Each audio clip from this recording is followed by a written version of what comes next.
Quero saudar todos os irmãos e irmãs com a paz do Senhor Jesus. É com muita alegria que nós iniciaremos a 9ª lição da Escola Bíblica Dominical deste primeiro trimestre, sob o tema Deus trabalha em favor dos que nele confiam. Deus trabalha em favor dos que nele confiam. Estamos estudando neste semestre a revista Bethel Esther, a soberania e o poder de Deus na preservação do seu povo. Texto áureo. Então disse o rei, que honra e galardão se deu por isso a Mardoqueu? E os mancebos do rei, seus servos, disseram, coisa nenhuma se lhe fez. Esther, capítulo 6, versículo 3. Verdade aplicada. O Senhor vela pelos que o temem e guardam os seus caminhos. Objetivos da lição. Perceber que Deus sempre socorre os seus filhos. Compreender que o agir de Deus é sempre perfeito. E entender que o socorro do Senhor chega na hora certa. Texto de referência. Esther, capítulo 6, versículo 1, versículo 6, versículo 7 e 8. Fala-nos assim o versículo 1. Naquela mesma noite fugiu o sono do rei. Então mandou trazer o livro das memórias das crônicas e se leram diante do rei. Versículo 6. E entrando Ramã, o rei lhe disse, que se fará ao homem de cuja honra o rei se agrada? Então Ramã disse no seu coração, de quem se agradará o rei para que lhe fazer honra mais do que a mim? Pelo que disse Ramã ao rei, o homem de cuja honra o rei se agrada, traga o vestido real de que o rei se costuma vestir, monte também o cavalo em que o rei costuma andar montado e ponha-se-lhe a coroa real na sua cabeça. Amados irmãos e irmãs, sejam todos muito bem acolhidos, acolhidas nesta 9ª lição. Vamos inicialmente fazer uma breve oração para que o Senhor dirija-nos e ilumina-nos. Amado Deus, soberano Pai, nós, nesta manhã gloriosa de domingo, estamos, ó Deus, ao teu dispor para que o Senhor venha falar conosco através desta 9ª lição do primeiro trimestre, Senhor, do ano de 2021. Senhor, sê conosco, ilumina os nossos pensamentos, conduza, Senhor, a nossa voz, o nosso falar, que não venha ser nós, ó Pai, mas que o Senhor venha nos orientar através do teu doce e sublime Espírito Santo. Isso, Deus, é o que nós te pedimos e desde já lhe agradecemos. Em nome de Jesus. Amém. E graças a Deus. Quero prestar as minhas homenagens e os meus agradecimentos à reitoria da Escola Bíblica Dominical, na pessoa do pastor Paulo Lima e do evangelista Célio. Muito obrigado pela oportunidade e também explanar aqui a minha gratidão pelo nosso pastor presidente Antônio Larentes e pastor Carlos Larentes, que confia-nos em nosso ministério. Que Deus em Cristo Jesus os abençoe. Amados irmãos, como dito, Deus trabalha em favor dos que nele confiam. Esse é o tema que vamos abordar nesta manhã de domingo. É importante nós sabermos o contexto que está vivendo aqui Mardoqueu, que está vivendo aqui Ramã, que está vivendo aqui o rei Assuero. É importante sabermos que, na verdade, no texto áureo, então disse o rei, que honra e galardão se deu por isso a Mardoqueu, e os mancebos do rei, Seus servos disseram: coisa nenhuma.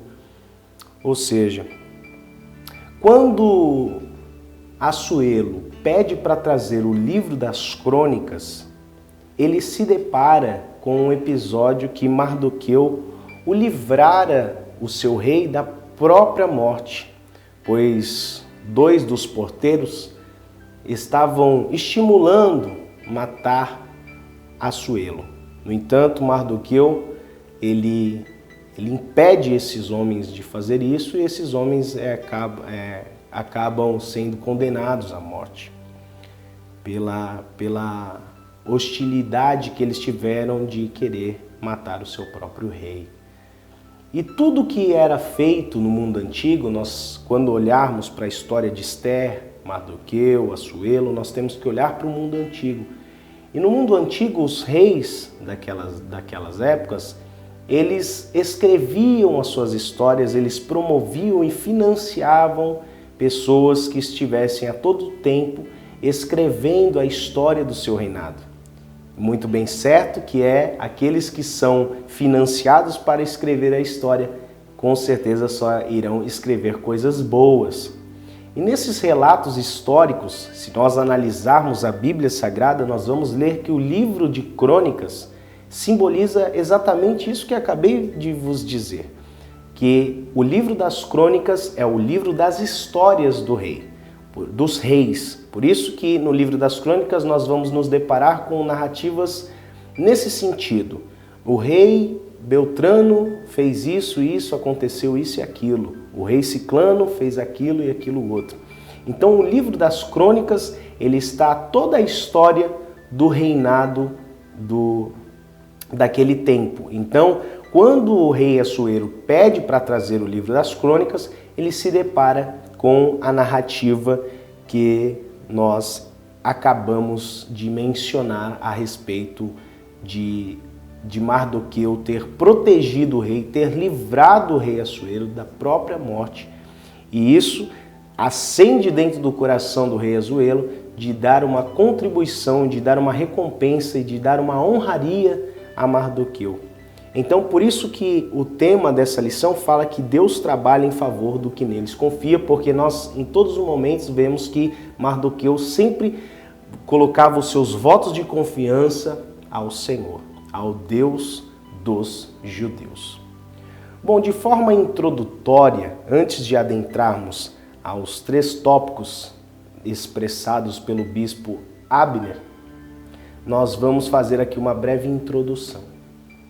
Hoje vamos dar então continuidade aos ensinamentos do livro de Esther. Como essa semana trata-se do trabalho de Deus para os que nele confiam, quero trazer de forma introdutória o cuidado de Deus na criação. Por que falar do cuidado de Deus na criação? Primeiro, porque Deus, ao criar o ser humano, se preocupou primeiro em criar as coisas para dar suporte ao homem em sua sobrevivência. Como o maior exemplo é o ar que respiramos, a terra que foi feita por Deus para nós plantarmos e colhermos os nossos alimentos, as nossas alimentações, e a água para beber, porque o ser humano não vive sem esse elemento, sem a água. Segundo, no início da história da humanidade, iremos nos deparar com a teologia do cuidado, fazendo do homem um biólogo e jardineiro que irá se preocupar com o cuidado da fauna e da flora. Terceiro, depois Deus cria também a companheira para o homem, com o intuito de um cuidar do outro, que é mais conhecido como casamento. E por quarto e último motivo dessa teologia do cuidado, desse cuidado, Deus também criou o descanso. No 7º dia ele descansou. Então Deus criou o descanso. Para quê? Para que o homem possa cuidar de si mesmo. Este é o sentido da vida. Ou seja, resumindo em uma só palavra, está aqui a presença do cuidado. O ministério pastoral, ele se ocupa dessa palavra, cuidado. Por isso, desde os ensinamentos antigos, desde os ensinos antigos, eles trazem a figura do pastor de ovelhas, que se ocupa do cuidado. Com isso, é importante saber que o pecado é a fuga dos cuidados de Deus. E o maior exemplo disso é o homem querer ser igual a Deus, abrindo mão da relação de confiança com o Criador, ao dialogar todos os dias com Ele no Éden, no final da tarde. Portanto, querer ser igual a Deus é a negação do cuidado. E a negação do cuidado gera violência, podendo aplicar em todos os aspectos da vida. Se nós analisarmos a história de Ramã, nós vamos ver que Ramã a todo momento quer se endeusar. Ou seja, o homem que quer ser igual a Deus, ele nega o cuidado de Deus. É importante dizer aqui também que antes de falar do Deus que trabalha em favor dos que nele confiam, o homem tem a vocação natural do cuidado. No entanto, a Bíblia está cheia de advertências para não cuidarmos apenas daquelas pessoas que de forma natural cuidamos. Por exemplo, os pais que cuidam de seus filhos. Então, é algo assim automático, né? Que não há necessidade de ordem na educação cristã. É natural, é a ordem natural dos pais quererem automaticamente cuidar dos seus filhos. Mas a Bíblia nos ordena olhar para as pessoas que das muitas vezes temos aversão, desinteresse e tratamos como se fosse um peso mesmo. Vamos ler em alguns versículos para contextualizar estas ordens bíblicas. Eu peço agora a gentileza dos irmãos e das irmãs anotarem esses versículos e isso vai nutrindo as vossas almas, porque nós temos que enxugar aqui o conteúdo em uma mídia. E também já estendo aqui o meu convite para você que pode estar aqui conosco na Escola Bíblica Dominical a partir das 9 horas da manhã, presencialmente, porque o conteúdo é um pouco mais abrangente. Nós não ficamos de forma resumida, que é só uma explanação do que vai ser dado em sala de aula, tá bom? Eu peço então que os irmãos se locomovam até aqui a igreja, aqueles que não são de riscos, né? Porque a nossa intuição da mídia é alcançar a todos os irmãos e irmãs que estão vivendo esse tempo de afastamento, esse tempo contemporâneo, né? E que me parece que está voltando de alguma forma, mas que nós, em nome de Jesus, estendemos as nossas mãos sobre esse planeta, sobre esse globo terrestre e vamos interceder por todas as nações existenciais para que Deus intervenha nessa situação. Amém? Então fica aqui já o meu convite. Então eu peço para os irmãos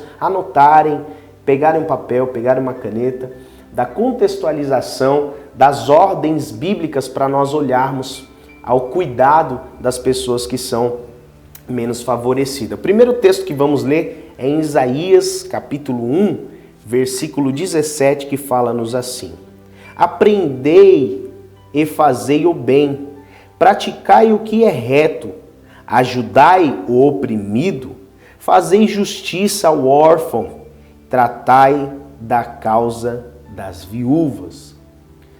E o resultado disso está no versículo. Se nós vamos cuidar dessas pessoas, o resultado está no versículo 18, que está escrito assim: Vinde então e argui-me, diz o Senhor, ainda que os vossos pecados sejam como a escarlata, eles se tornarão brancos como a neve, e ainda que sejam vermelhos como o carmesim, se tornarão como a branca lã. Então, o nosso cuidado com o próximo promove-nos o perdão dos nossos pecados também.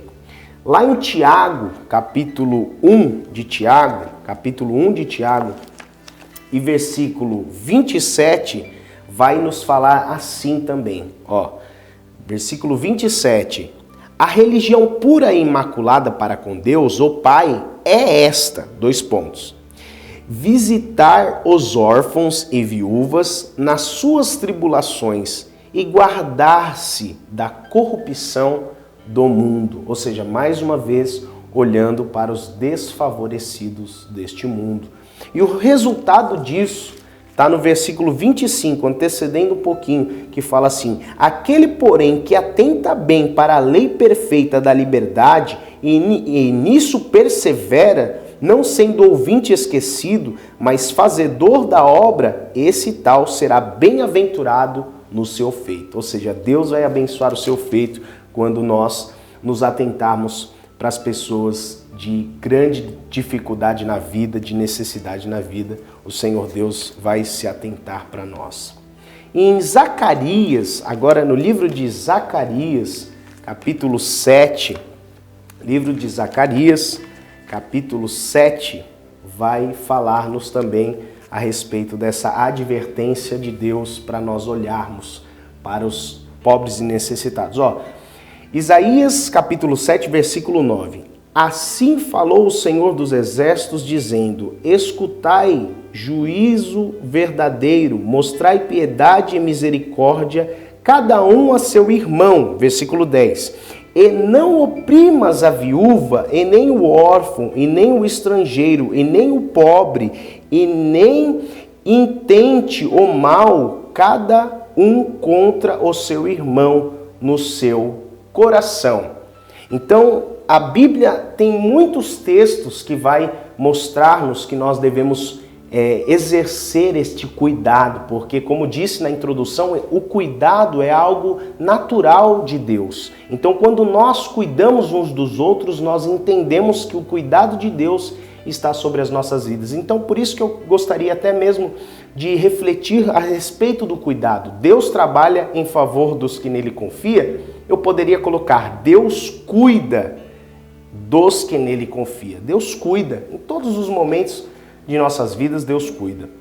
Então, em Zacarias capítulo 7, versículo 9 e 10, mostra-nos essa advertência.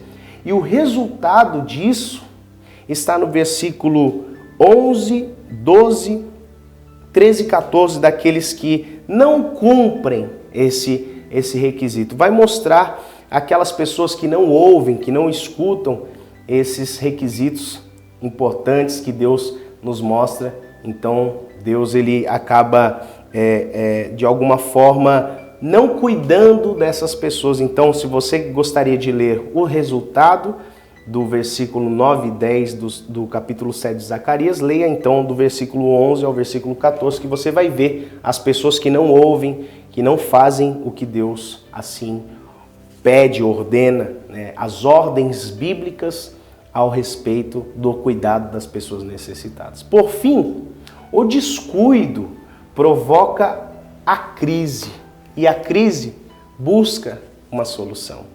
O descuido provoca a crise e a crise busca uma solução que está em nosso Deus. Outro exemplo aqui que levanto é o exemplo de Caim e Abel, quando Deus fala assim: Caim, onde está o seu irmão? Porque o cheiro do sangue do seu irmão tá me invocando, está clamando a mim. Caim responde: por acaso sou eu o tutor ou cuidador de meu irmão? Então nós sabemos que Caim ele foge desse cuidado de Deus, e fugindo do cuidado de Deus é a negação de Deus, né?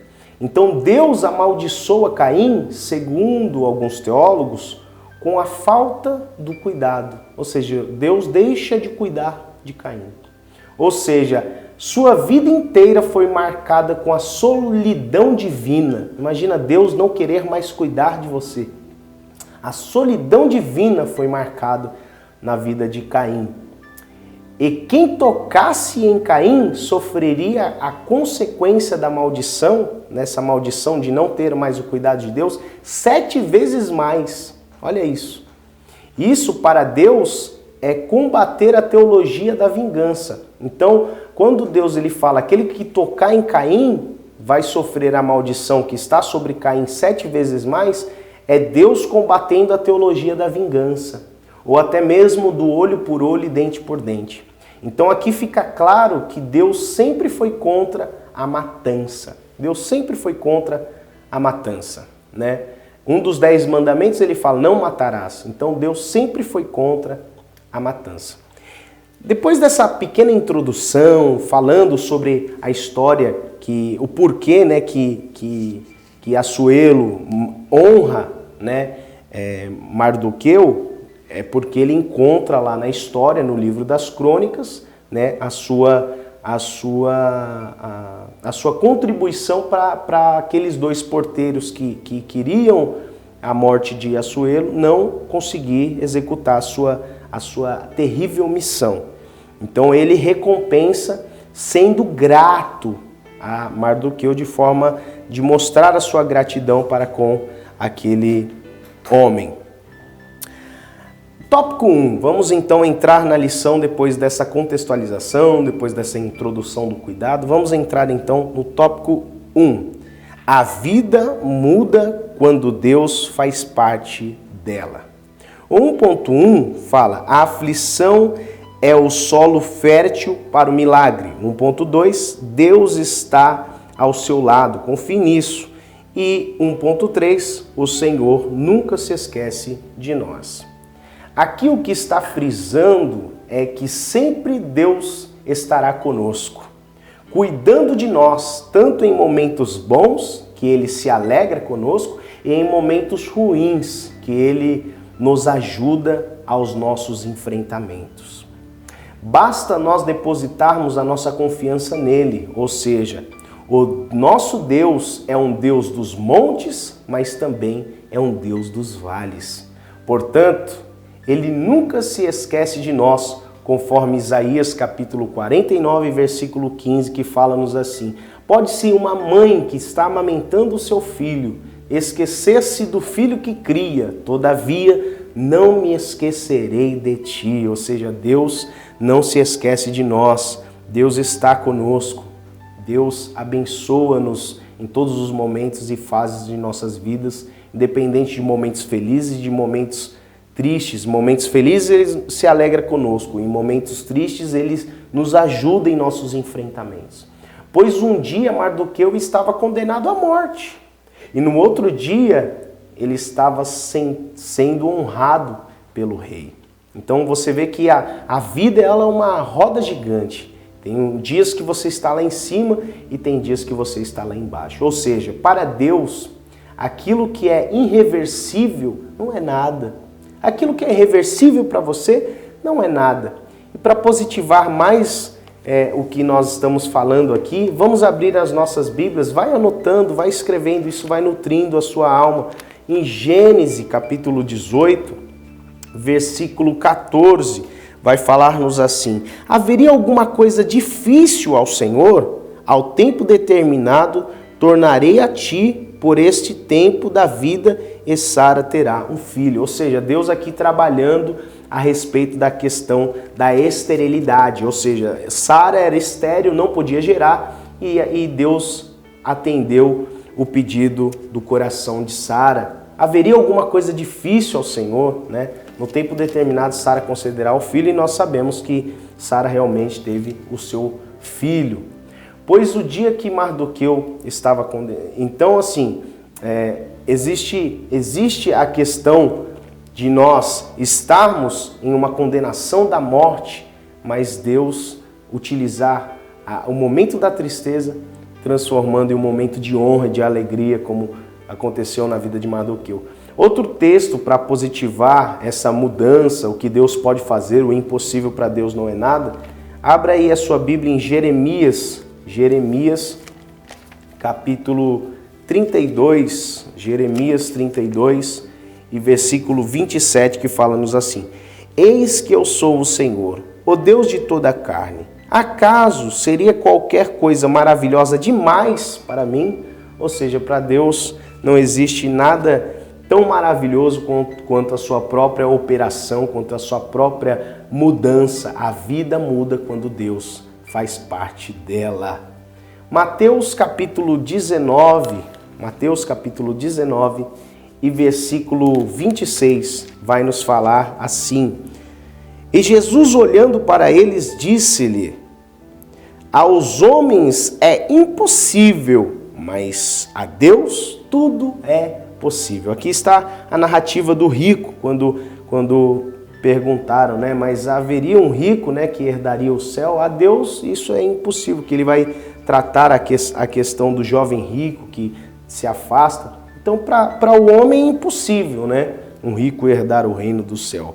Mas para Deus tudo é possível, ou seja, deve ter a mudança não vem do próprio homem, a mudança no coração da pessoa que é materialista, ela vem do próprio Deus e transforma essa questão da materialidade. E no capítulo 18 e 27 de Lucas também vai dizer a respeito da história do menino rico, né? O menino rico, só que numa perspectiva lucana, né? Mas ele respondeu: as coisas são impossíveis aos homens, são possíveis a Deus. Então, é no mesmo sentido, é na mesma intenção bíblica do texto. E entre outros textos bíblicos que vai dizer a respeito dessa manifestação extraordinária de Deus, que para Deus não existe realmente nada impossível que Ele não possa fazer. Então, por isso que Deus trabalha em favor dos que nele confia. Mesmo que algo seja impossível para o homem, para Deus não haveria nada impossível. Tópico 2. O agir de Deus é perfeito. O autor se expressa assim: o agir de Deus é perfeito. No 2.1 ele vai dizer: nunca deixe de honrar ao Senhor. No 2.2, quem honra a Deus é por ele honrado. E no 2.3, nossa confiança em Deus faz toda a diferença. Aqui nesses 3 pontos do tópico 2, vai nos mostrar que vale a pena nós deixarmos os nossos cuidados nas mãos de Deus. Conforme 1 Pedro, capítulo 5, vamos lá? Vamos abrir a Bíblia, vai anotando, Deus vai nutrindo a sua alma e falando contigo. 1 Pedro, capítulo 5, versículo 7, vai dizer-nos assim: lança sobre ele toda a vossa ansiedade, porque ele tem cuidado de vós. Oh, glória a Deus!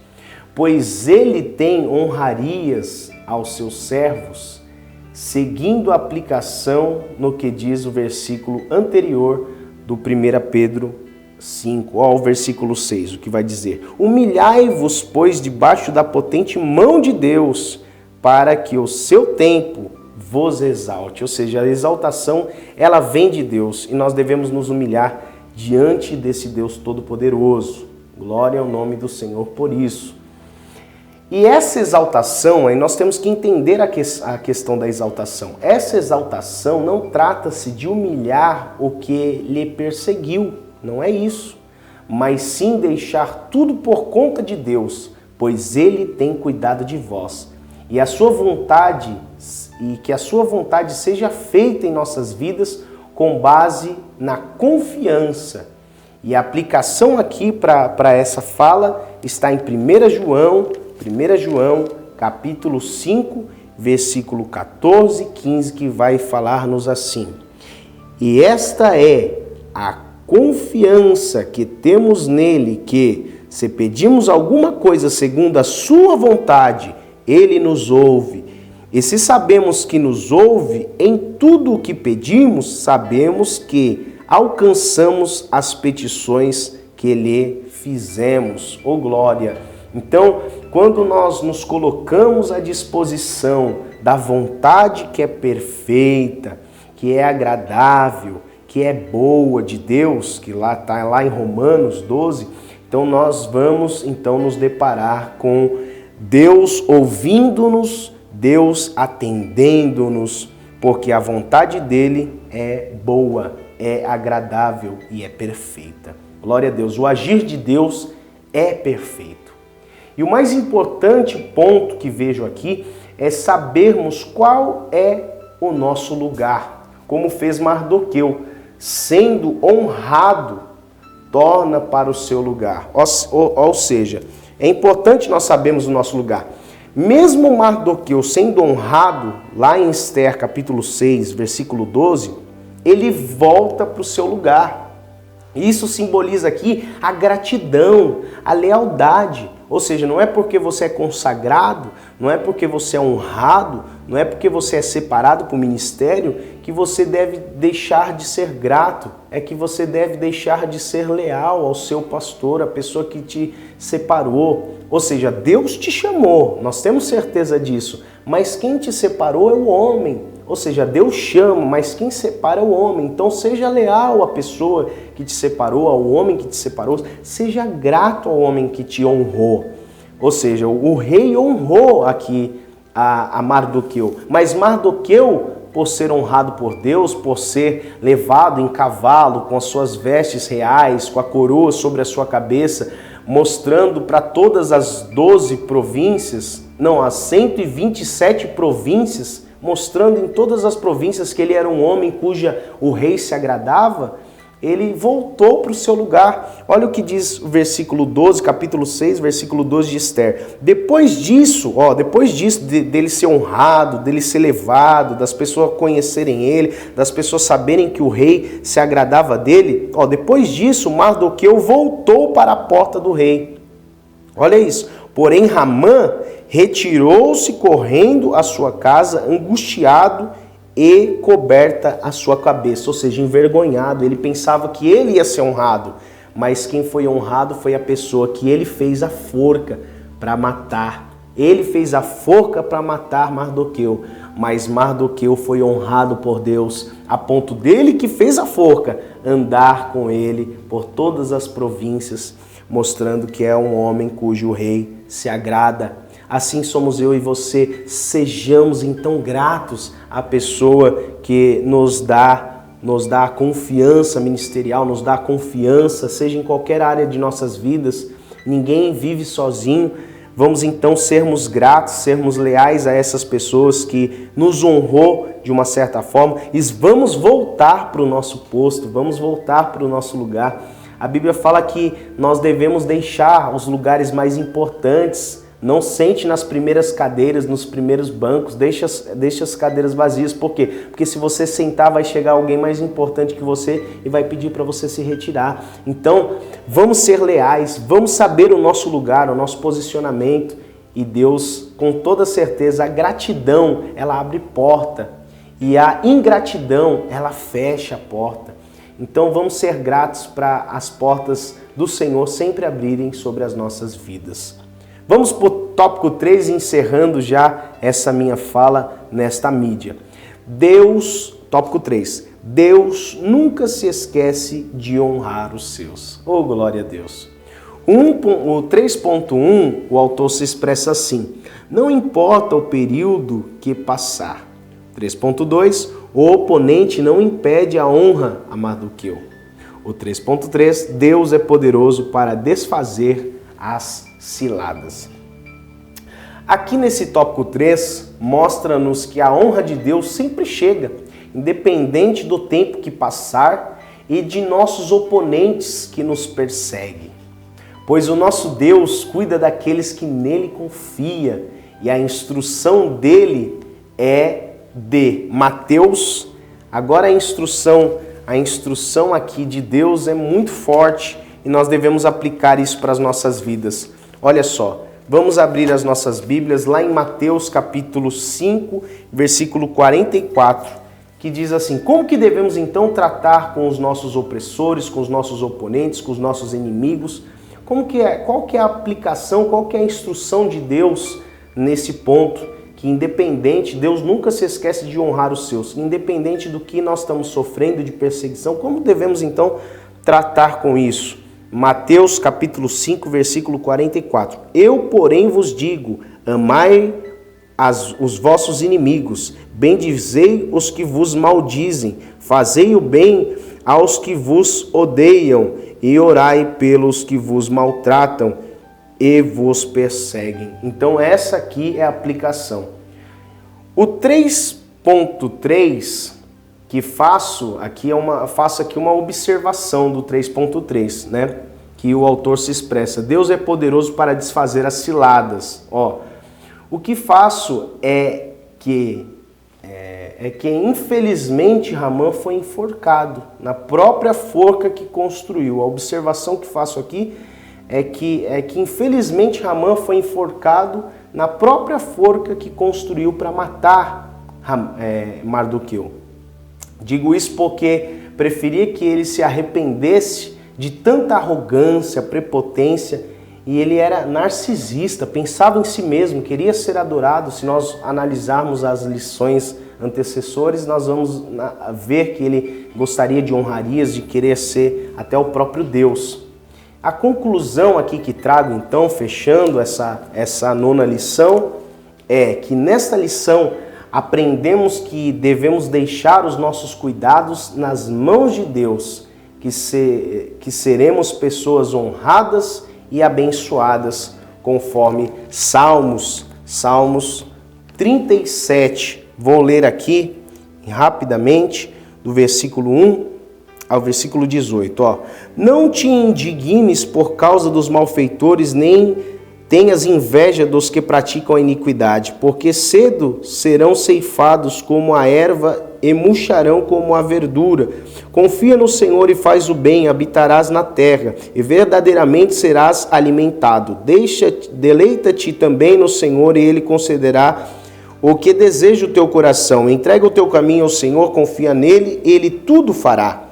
E Ele fará sobressair da tua justiça como a luz, e o teu juízo como o meio-dia. Descansa no Senhor e espera nele. Não te indignes por causa daquele que prospera em seu caminho, por causa do homem que executa astutos intentos. Deixa a ira e abandona o furor. Não te indignes para fazer o mal, porque os malfeitores serão desarraigados, mas aqueles que esperam no Senhor herdarão a terra. Pois ainda um pouco e o ímpio não existirá, olhará para o seu lugar e não aparecerá. Mas os mansos herdarão a terra e se deleitarão na abundância de paz. O ímpio maquina contra o justo e contra ele range os dentes. O Senhor se rirá dele, pois vê que vem chegando o seu dia. Os ímpios puxam a espada e entessaram o arco para derribarem o pobre e necessitado e para matarem o de reto caminho. Mas a sua espada lhe entrará no coração e o seu arco se quebrarão. Vale mais o pouco que tem o justo do que as riquezas de muitos ímpios. Pois os braços dos ímpios se quebrarão, mas o Senhor sustém o justo. O Senhor conhece os dias dos retos e sua herança permanecerá para sempre. Glória a Deus. Então esse Salmo 37 é um salmo glorioso, que é o texto-chave aqui da conclusão, que vai relatar-nos a questão do cuidado de Deus, da confiança que devemos ter em Deus e de sermos pessoas gratas. Essas são as três chaves de todo aglomerado dessa lição: cuidado de Deus, a confiança em Deus e a gratidão, tanto para com Deus quanto para aqueles que nos honram. Que Deus os abençoe e que o Espírito Santo fale melhor aos vossos corações.